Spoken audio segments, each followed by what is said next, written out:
On this episode of AvTalk, we discuss what we know so far about the engine failure aboard United Airlines Flight 328 and what investigators and regulators are doing now.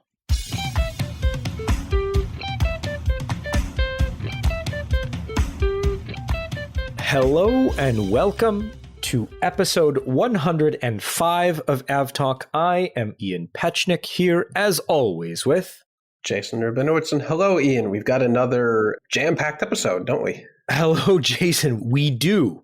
Coming into the weekend, we had a show lined up where we were going to have to finally buy Jeremy Dwyer Lindgren his sub sandwich. Free sub card. Yeah, he was about to earn his sub sandwich. We're going to talk about a lot about aviation memorabilia and some really cool stuff from airlines in a bygone era, and we were really excited about it. And then this weekend happened. His free sub will have to wait 2 weeks. His free sub will have to wait 2 weeks indeed. So on Saturday morning in Europe, a 747 departing Maastricht had some pieces depart one of its engines, and departed not long after departure, rained down engine pieces, and unfortunately injured someone on the ground. And the Dutch investigative body is currently looking into that particular incident. And then just a few hours later... That was only the appetizer for the day. Yeah. Then just a few hours later, a United 777-200 was departing Denver, and about 4.5 minutes after departure, its engine also went boom. And in a big, spectacular way. Yes. And so the first aircraft was a cargo 747. So there was some debris. The aircraft circled while checklists were run, and they made a safe diversion to Leipzig. The United flight, obviously, was, well, not obviously these days. The United flight. That's actually a good point there. It may not actually have any passengers on board. That's true. But this particular United flight going from Denver to Honolulu did, in fact, have passengers aboard. And 241 to be precise. Yeah, which that number, we'll set that aside for a moment. Maybe come back to that later when we talk about what flight traffic's up to. But the photos and video from inside this particular aircraft, anyone listening to this podcast has probably seen those. If you haven't, we will put a link to the show notes because, well, they're really quite something. Yeah, absolutely. It's no surprise that we got such detailed and high-resolution pictures and videos, but I don't think any of us initially during this incident expected to see the amount of engine carnage and engine fire as we did. The videos were from someone on the right-hand side of the aircraft, very far up, probably up in business or first class, whatever it is on that aircraft. But it showed an engine just absolutely obliterated. The cowling inlet was gone. The inlet, or the cowling itself was gone. The engine, although it was windmilling and probably shut down at that point, was still on fire. It is one of the most dramatic videos of an engine failure that has not come out of a Hollywood feature film. Yeah, I mean, the entire cowling was gone so that you could see the combustion chamber of the engine. The engine wasn't on fire where it wasn't supposed to be on fire. You're just not supposed to be able to see that part of the engine. So, I mean, very spectacular footage. It first came to my attention about 5 minutes after they had made it back to Denver. And the first picture I saw was the cowling, the inlet cowling in someone's front yard. Yeah, just barely missing a house by what looked like a couple of feet, if not less than that. And at that point, you don't think much. You say, oh, the engine cowling in, that's not supposed to happen. But I don't think anyone expected in the minutes and hours following to see just how much damage actually occurred to that engine. And later we would find out to the aircraft itself. Yeah. When I first saw the inlet cowling, I was like, oh, wow, that's not supposed to happen. But because it was the whole inlet cowling, I figured it had just fallen off. Right. It didn't look damaged in any way. It looks like the joke goes, the front fell off. It literally looked like the front fell off, not that it was Yeah, exploded off. because the initial reports didn't contain the information about there was an explosion, people saw smoke or anything like that. It was just, hey, look, there's a piece of an aircraft in this guy's yard.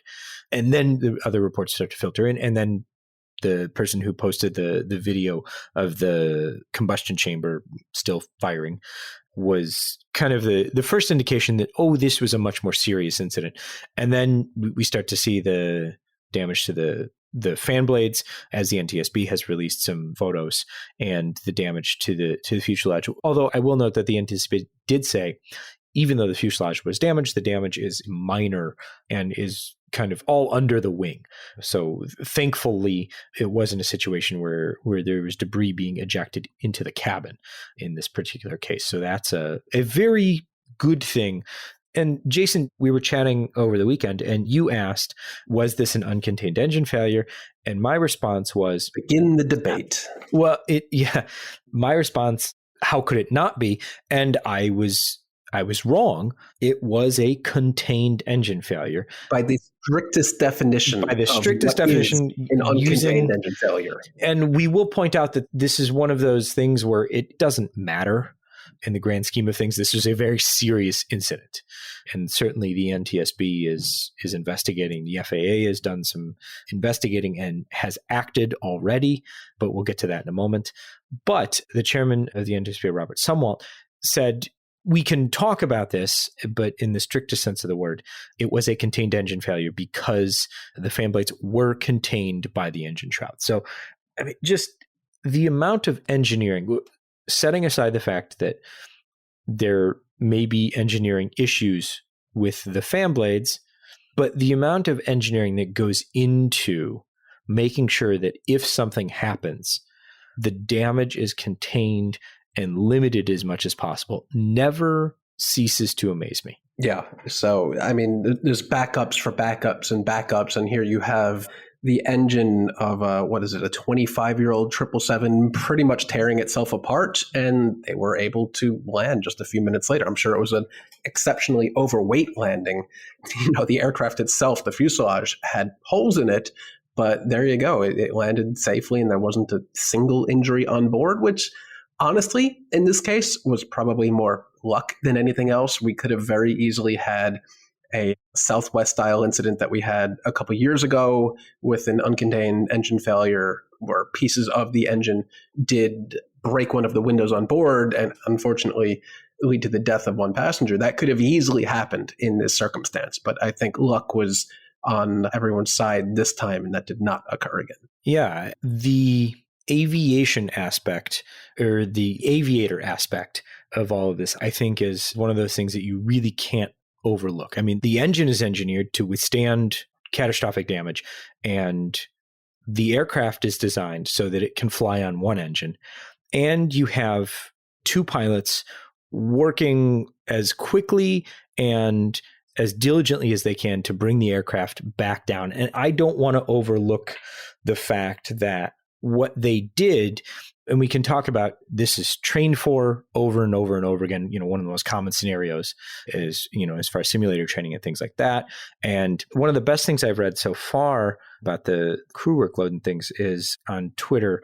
He's Miami Rick, and we'll put a link to this thread that he put together. But he is a former 777 pilot, also a former 747 pilot, and now flies this 767, I believe. So he knows his way around a Boeing flight deck. But he laid out kind of, okay, here's what happened on the flight deck, because the crew can't see the engine. There's no side view mirrors on a 777, though that would be amusing. They can't look back and say, oh, that's what happened. So they've got instrumentation telling them what happened, and there are non-normal checklists that they can run to make sure that they get back onto the ground safely. And this all happens in less than 20 minutes, from incident to flying the airplane, communicating with air traffic control that they need to return immediately, figuring out all of the checklists that they need to run, all of the configurations for the aircraft, given the fact that the engine is gone, and then landing safely and dealing with everything else. So all under 20 minutes. And that's one of the things that I think we talk about the engineering of the aircraft, but I don't want to overlook the training and the absolute brilliance of the crew in this particular incident. Right. And the timing was pretty coincidental. I think earlier in the week, there had been a big debate about single pilot operation of commercial aircraft that John Ostrower of the Air Current, who you should all subscribe to, posted a very interesting article about, I believe, is it an ATR that FedEx is testing in Connecticut to be flown under single pilot operation. And it sparked a big debate about whether commercial aircraft of larger sizes should be operated by a single pilot, physical pilot. There may be some sort of pilot on call on the ground to communicate with an externally in emergency situations. And it was just very, very interesting that we had that debate the very same week of a major incident where I'm sure they definitely needed both pilots up front, one to fly the plane, another to troubleshoot the issue and work the radio, working together to solve the issue.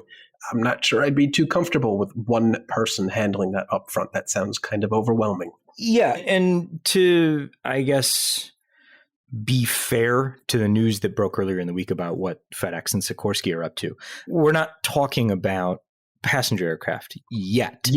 I have yet to talk to someone. We'll get off on a tangent here because I think that's what we do best. But I have yet to talk with someone who thinks that single pilot commercial passenger flight is a good idea. I haven't found that person.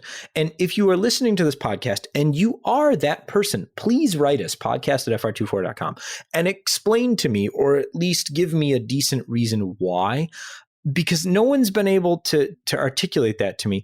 And yet everyone always assumes that's where we're headed. And I just don't understand that.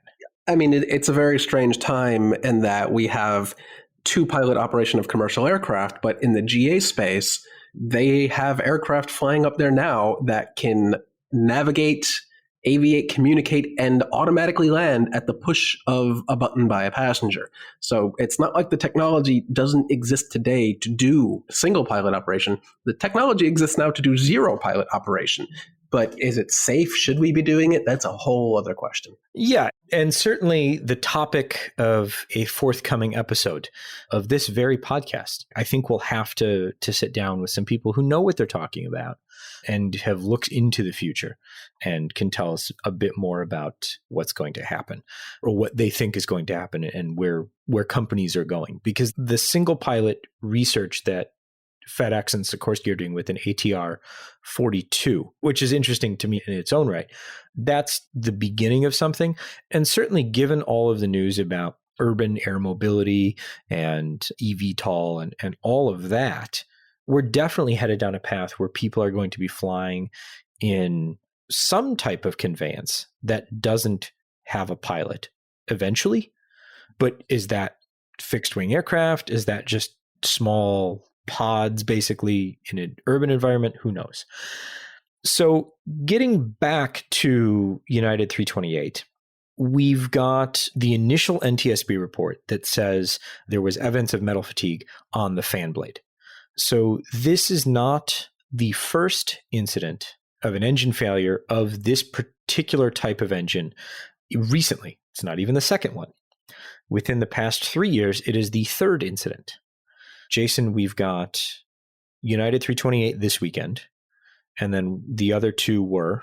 We have JAL 904 just a few months ago, December 4th, 2020. Remember 2020? What a fun year that was. That was a decade ago.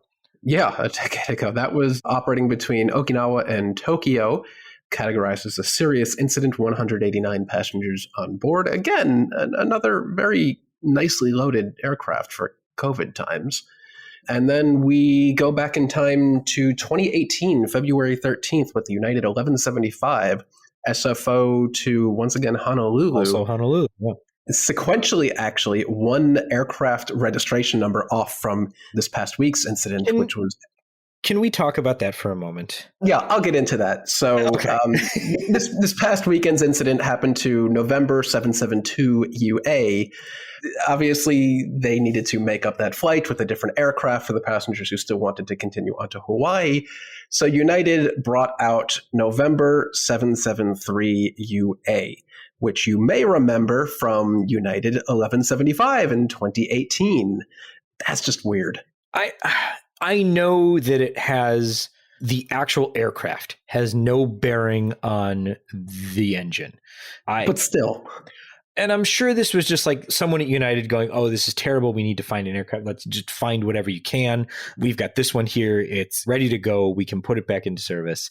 And I doubt anyone even thought about that. No.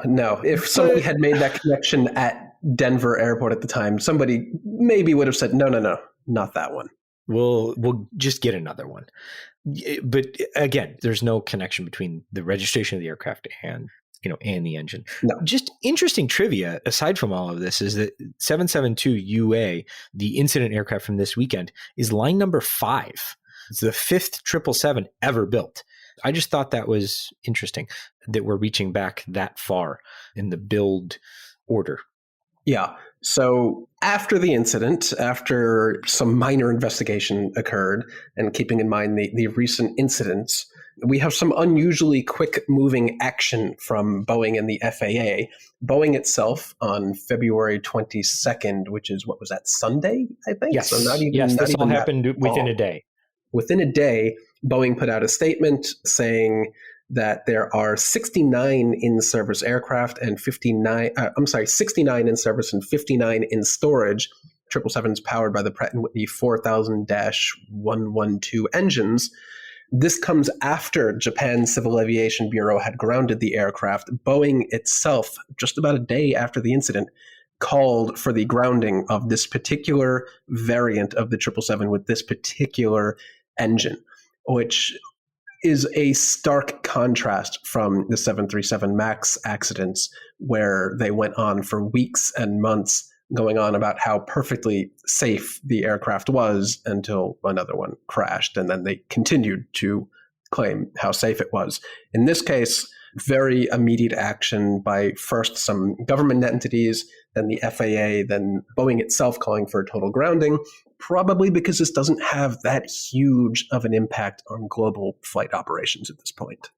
Yeah, I mean, so by the 21st, Japan grounded all of the 777s with the same engine.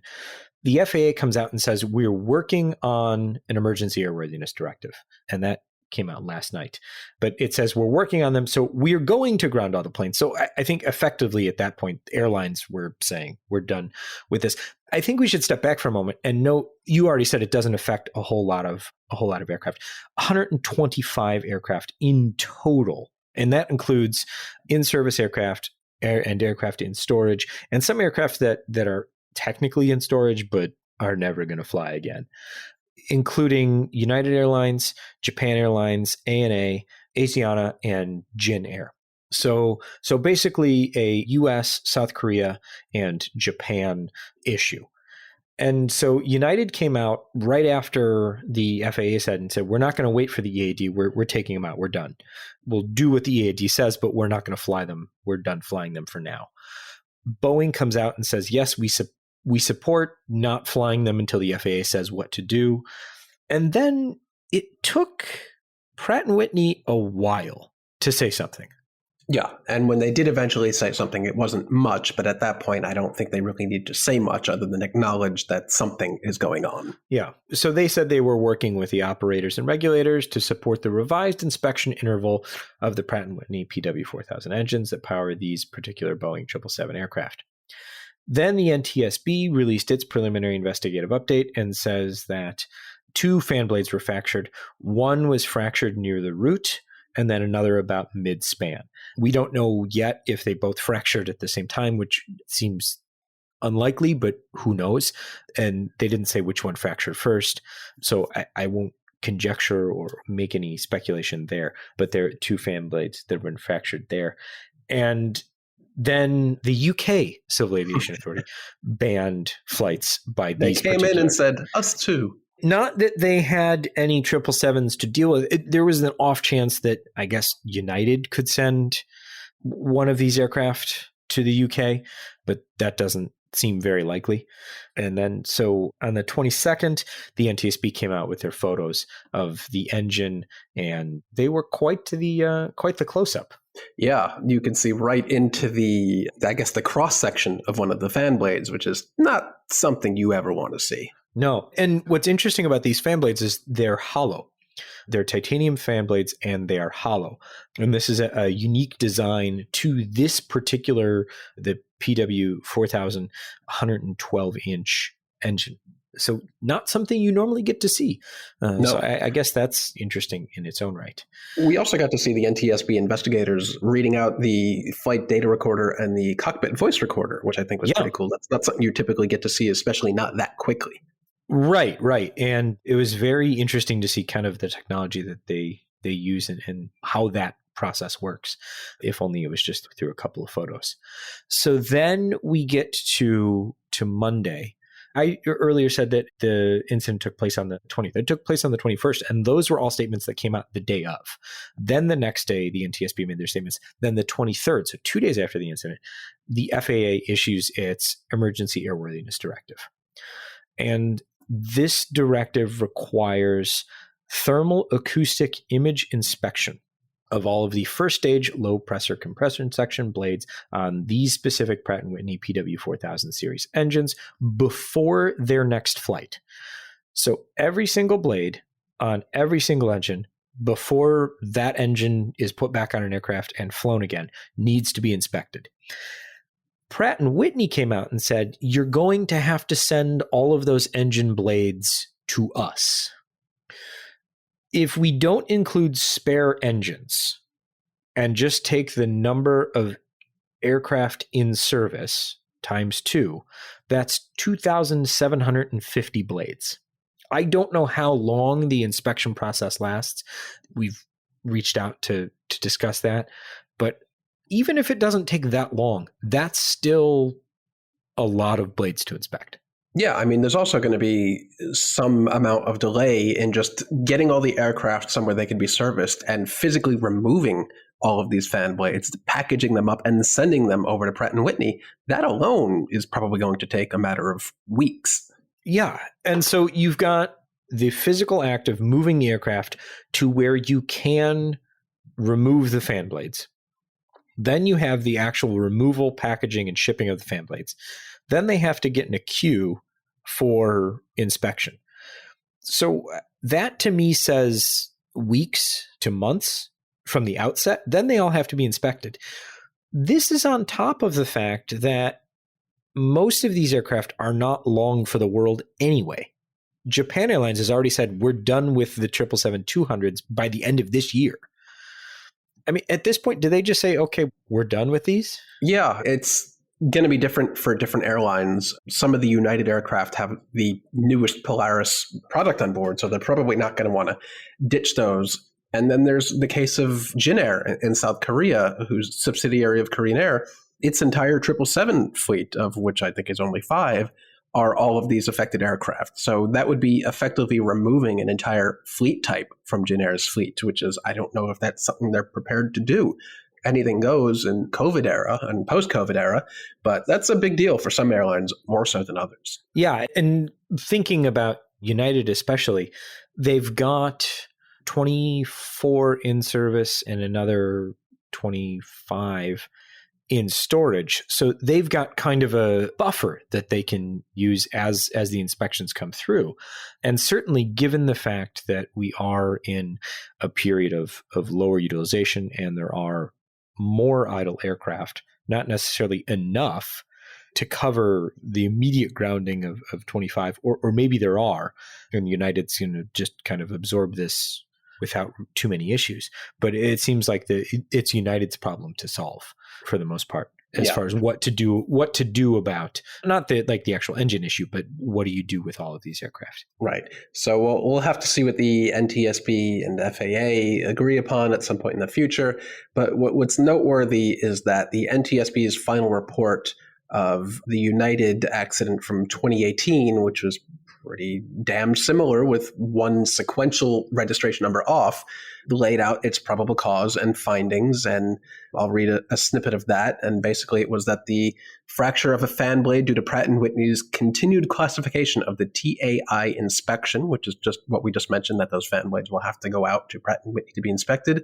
The process that they were using was new and emerging technology that permitted them to continue accomplishing the inspection without having to develop a formal, defined initial and recurrent training program or an inspector certification program. The lack of training resulted in the inspector making an incorrect evaluation of an identification that resulted in a blade with a crack being returned to service where it eventually fractured.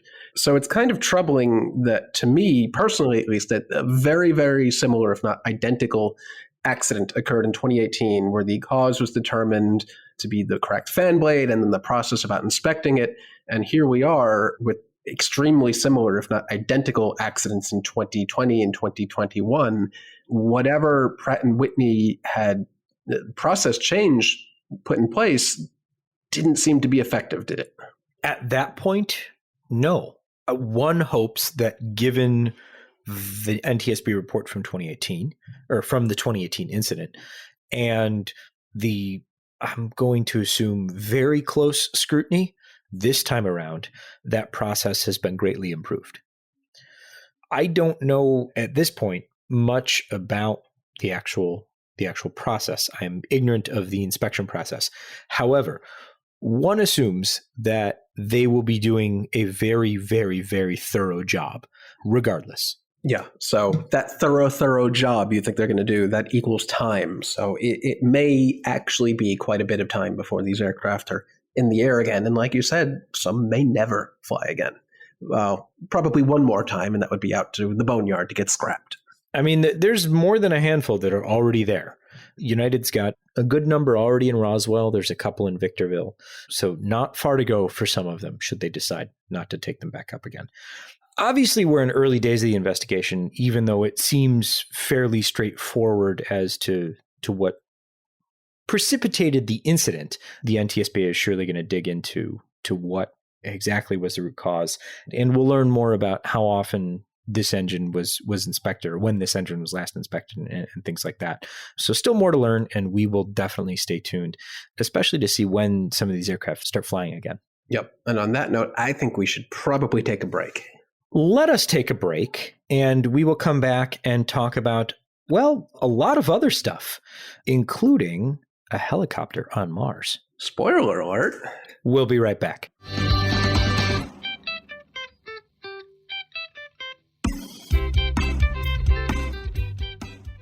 Welcome back. We are now ready for a segment we like to call Jason Wrote a Bunch of Stuff Down, and he's going to tell us about it. Yes, and by wrote a bunch of stuff down, what I've actually done is opened a bunch of tweets from various people, including myself.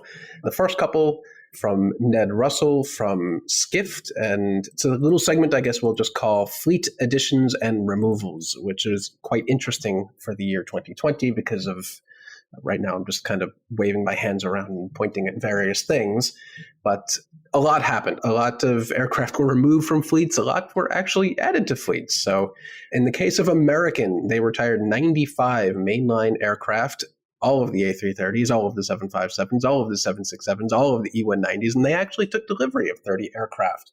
A319s, which are used, I don't believe those were any new aircraft, 321neos, which are new, of course, 73 Maxes, and 787-8s, I believe, which is little stubby. Yeah, little stubby. You don't see many of those being delivered anymore.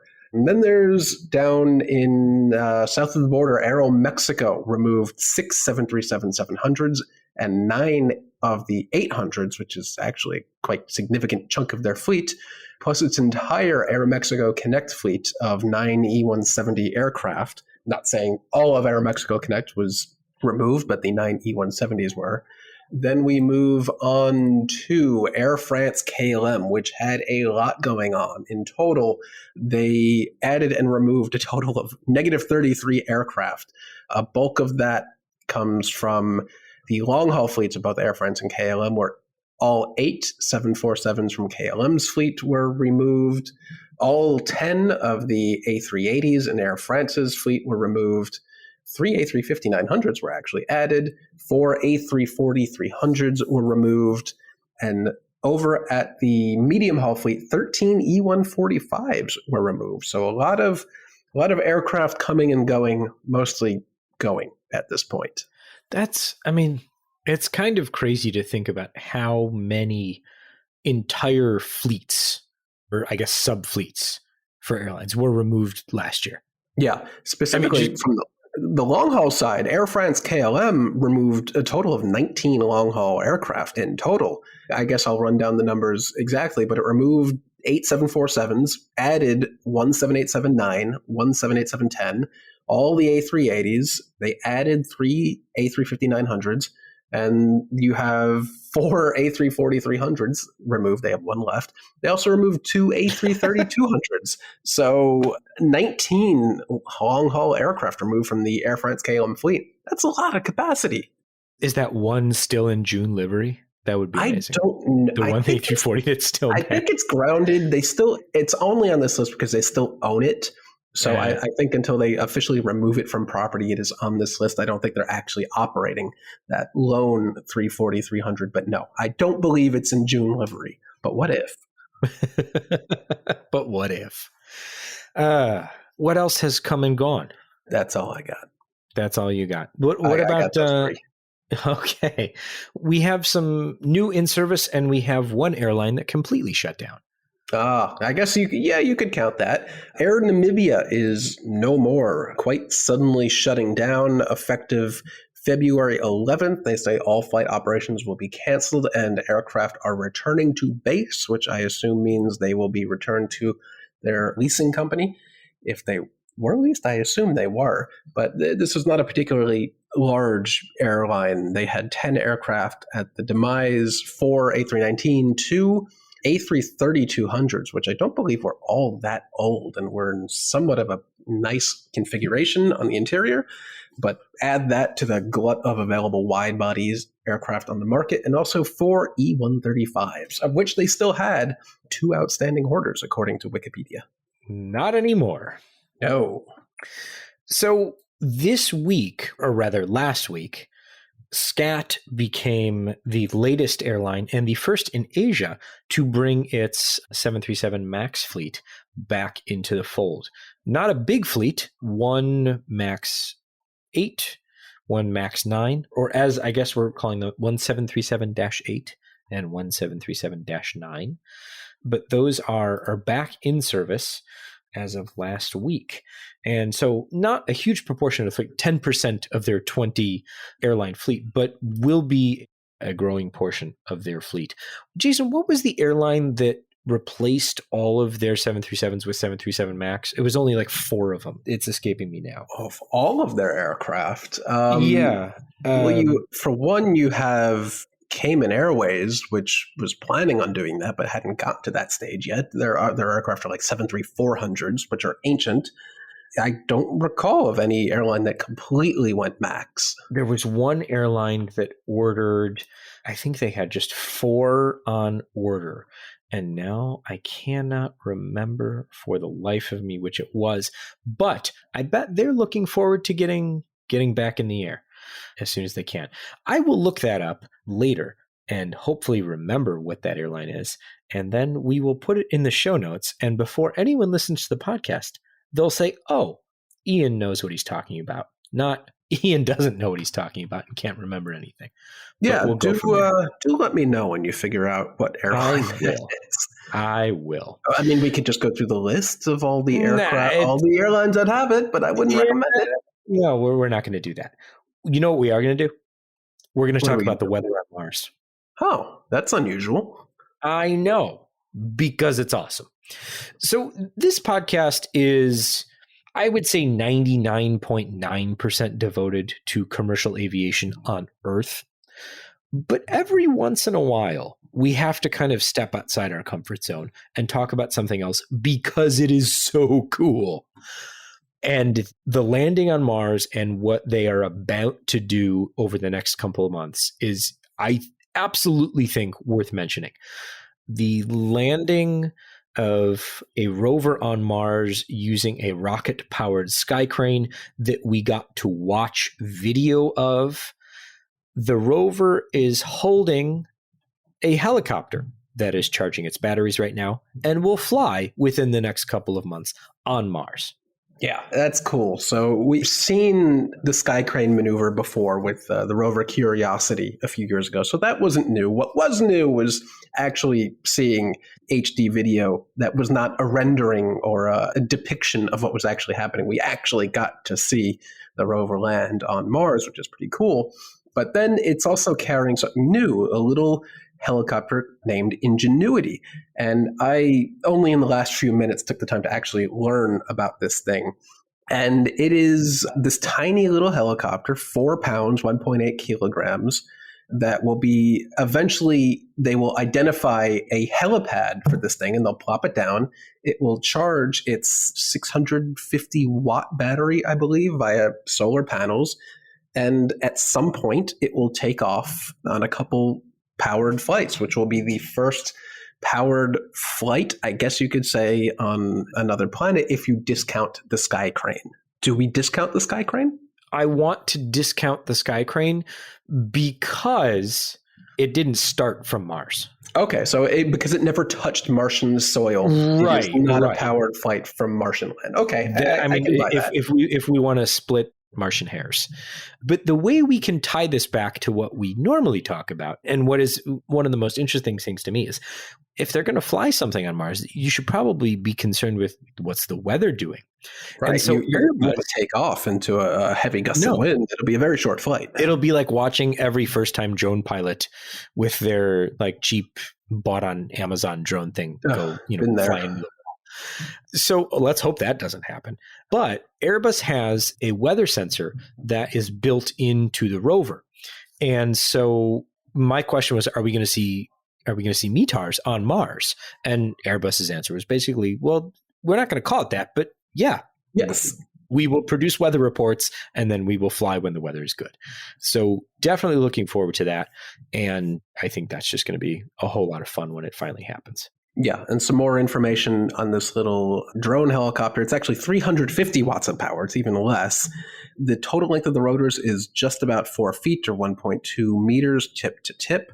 It only will go in bursts of 90-second flights per day, up to a flight range of up to 980 feet. Actually, I'm sorry, that's the range. So I guess the horizontal range of 980 feet. The altitude will only actually be 15 feet or 5 meters. So this thing is not exactly going to take off and fly around Mars as you would see in a movie. It's going to get 15 feet in the air. But it will do it nonetheless, if it works at all. If it works, I will be ecstatic. Yes, that's pretty cool. Let's kind of move on to some less exciting but no less important stuff. The FAA's Office of Inspector General released a report early because our good friends over at Reuters and another outlet got a hold of it. But this is the Inspector General's report into the certification of the 737 MAX, and Jason has more on that. Okay, yeah, I guess we can get into this. I don't think anyone will agree that the FAA did a spectacular job certifying the 737 MAX, and the OIG in this report kind of says not much has changed, unfortunately. And I'll quote here, while the FAA and Boeing followed established certification processes for the 737 MAX 8, we identified limitations in FAA's guidance and processes that impacted certification and led to a significant misunderstanding of the MCAS on board, the flight control software identified as contributing to the 2 accidents. It goes on to say the FAA certification guidance does not adequately address integrating new technologies into existing aircraft models, which is particularly important because that's exactly what happened here. Second, the FAA did not have complete understanding of Boeing's safety assessments performed on MCAS until after the first accident. Communication gaps further hindered the effectiveness of the certification process. In addition, management and oversight weaknesses limit the FAA's ability to assess and mitigate risks with Boeing's ODA. I don't know what ODA stands for.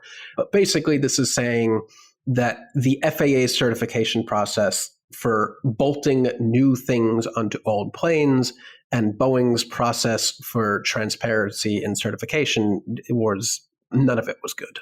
So the ODA is the designated person who technically works for Boeing, but is working as the certifying authority. So remember, with the 737 MAX and other aircraft, the FAA delegated some of the certification authority to people who actually worked for Boeing. And that was one of the huge friction points between people who technically worked for Boeing, but were in charge of certifying that everything that Boeing was doing was safe and met the certification standards. Right. And ODA stands for Organization Designation Authorization. That rolls right off the tongue. The report at the end of the introduction here goes on to say that while the agency has taken steps to develop a risk-based oversight model and address concerns of undue pressure at the Boeing ODA, it is not clear that the FAA's current oversight structure and processes can effectively identify future high-risk safety concerns at the ODA, which is a particularly interesting line. Yeah, I haven't read the full report, but having read the cover sheet, I am now interested in seeing what the entire report says. So once we get the link to that, we will put it in the show notes so that everyone else can read along this weekend after the podcast comes out, because I know that everyone is looking forward to reading an Inspector General report over the weekend. Or at least you alone. Yeah.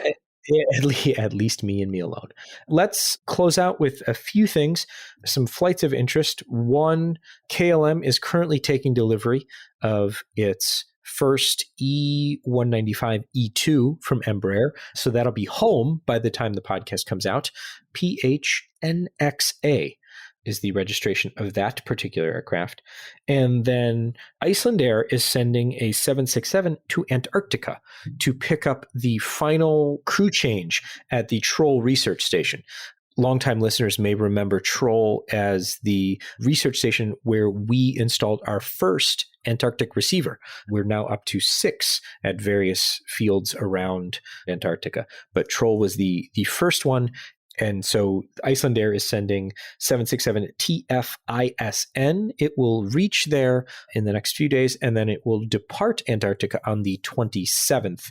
And that'll be the last flight from Troll for the foreseeable future as Antarctic winter sets in and it gets very dark and much more cold, and all of that good fun stuff comes to an end that happens during the Antarctic summer. And all of the folks who overwintering there get to enjoy it. Definitely don't want to miss that flight home. You will regret that one more than any other flight in your life.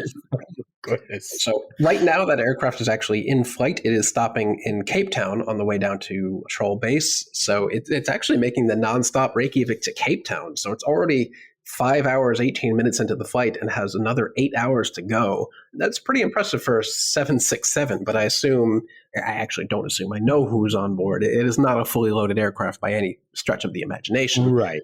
That's still a very long flight for a 76. Yeah. But when an aircraft's almost empty, you can do anything you want, really. Yeah, which is interesting, actually. I read a tweet earlier about who's on board this aircraft. It has a crew of 20, including 6 pilots, 13 flight attendants, and 1 mechanic. That ratio seems a little odd to me, that you'd have 13 flight attendants, but only 1 mechanic when you're flying to Antarctica. Maybe double down on the number of mechanics, I guess. Maybe one of the pilots brought some extra wrenches, or that's true.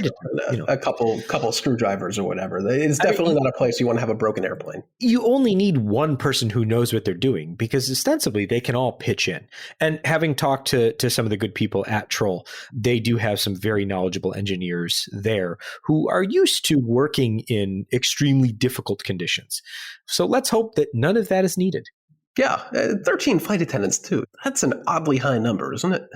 Well, I guess it makes sense given the fact that they're going to have to fly from Antarctica, which is a 6-hour flight, and then from Cape Town all the way back to Reykjavik. And I don't know if they can make it from Cape Town to, actually, it wouldn't even be Cape Town to Reykjavik. It'd be Cape Town to probably Oslo.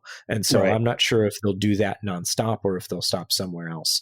It seems like a lot of crew, when you take into account like duty hours and rest and things like that, it starts to make more sense. So the 2 last things, one kind of out of nowhere this week, the NTSB announced that the TWA 800 reconstruction will be dismantled and destroyed as per the agreement with the families of the victims of TWA 800. Thoughtfully destroyed. Yeah, I mean, yes, not just, I don't even know what you would do other than that. But yeah, exactly. There will be a purposeful dismantling, and all of the remaining wreckage will be disposed of in a respectful manner. Yeah, so they had been using the reconstruction for basically training purposes over the last, what has it been, like 20 years at this point. They will stop using the reconstruction July 7th, 2021. At that point, they will literally, they say, thoughtfully document the reconstruction using various 3D techniques. And that's one of the reasons they say they are getting rid of this full-scale reconstruction, that technology has advanced to the point where it's kind of given it all it can at this point, when investigative techniques such as 3D scanning and drone imagery, which I think is pretty cool, have, they say, lessened the relevance of large-scale reconstruction in teaching modern investigative techniques. And just a timeline note, it has been 25 years, which makes me feel very old. That TWA 800, I think, is probably the first large-scale air accident that I can vividly remember watching on the news. I don't. And this accident was over Long Island, where I grew up, and I don't really have any recollection of it. Maybe I've always watched too much TV. I don't know. Quite possible. Yeah, but that's happening. It kind of came out of I didn't know that any of this was in the works. And to see the announcement kind of, I think, caught a lot of people off guard. To close out the show, if you haven't visited the site in the last week or so, surprise. If you have, we hope you're enjoying the new web interface. We updated the web interface, so flightradar24.com.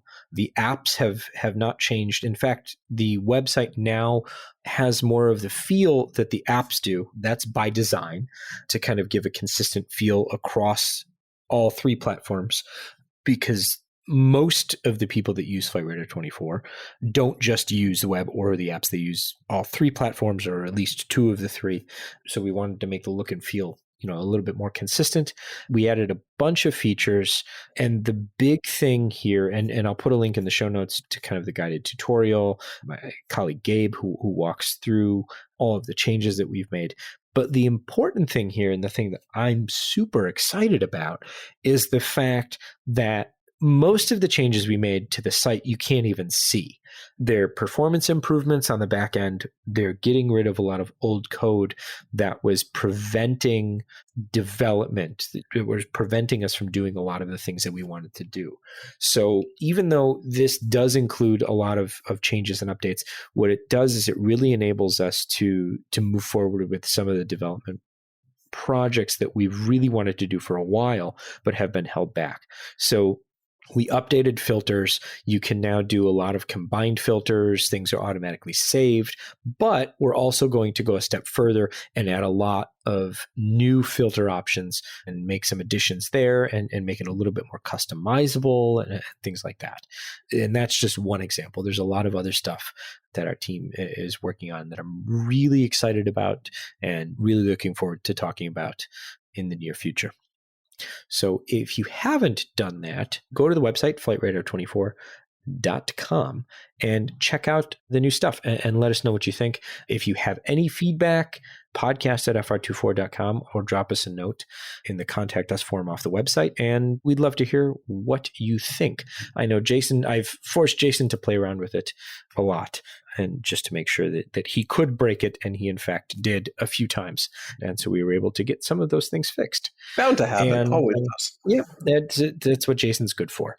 So please check it out and let us know what you think. We're really proud of all the work that the team did, or I'm really proud of all the work that the team did, and looking forward to doing even more soon.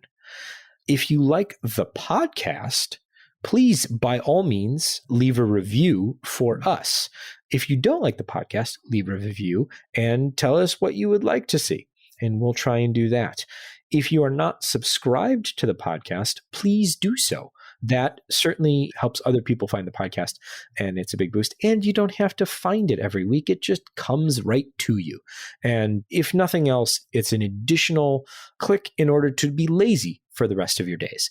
So highly encouraged. This has been episode 105 of AvTalk. I am Ian Petchnick, here as always with Jason Rabinowitz. Thanks for listening.